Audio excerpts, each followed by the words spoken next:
Understanding Feeding America Elementary School-Based Food Pantries Report by Charm-CaseStudy7. How is the report laid out?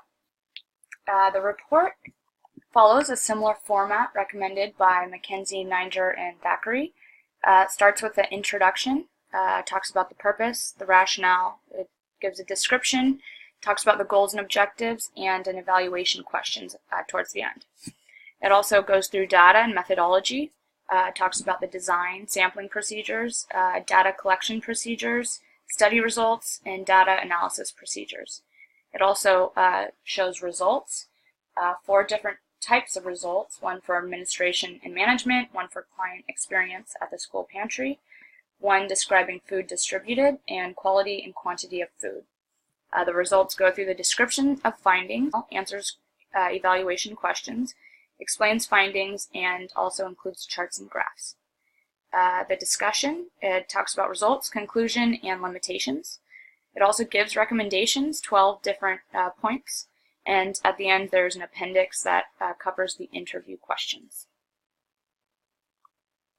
Question 2 and 3, what voice is the report in? Active third person. Who is the intended audience? Stakeholders of food banks and possible stakeholders looking into opening food banks / food pantries. Are any components of the report missing? Yes. The abstract and executive summary at the very beginning was missing, as was the type of statistical tests used. Program participants were also missing, and an objective interpretation of facts, as was features that may have influenced findings. Also, analyzed data regarding diversity was missing. Analyzed data, because diversity is missing, we don't know if cultural issues influence the problem. Failure to understand and appreciate these differences in the priority population can have serious implications for success of any health promotion program. What type of data was collected? Quantitative and qualitative data were both collected. The quantitative data was seen in the numbers, specifically in the graphs. Qualitative data was seen in the descriptive wording, particularly in the in-depth interviews and surveys. Primary data was also collected, seen in the face-to-face interviews, descriptive statistics. Independent data was included and seen in the gender and age, as was dependent data in the beliefs, knowledge, and skills. Descriptive statistics were included, a number of participators separated by age and gender. Univariate analysis, bivariate analysis, and multivariate analysis were also included, used to determine frequency of distributions and participation total.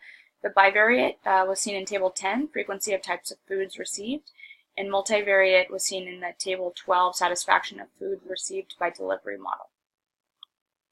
How was the data analyzed?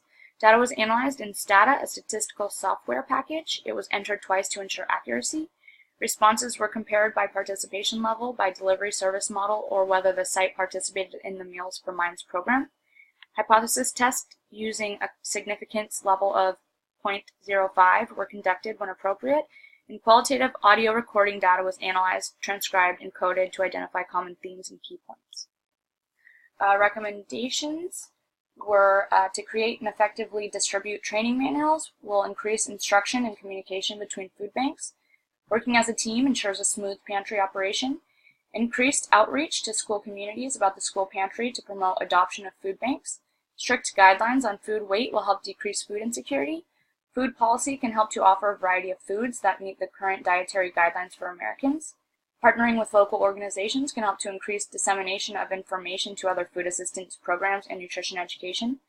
Program evaluation should be a continuous and ongoing process conducted at multiple points throughout the year to help measure and identify patterns. And continuous communication is essential between school pantry and food banks to assess school needs and budget.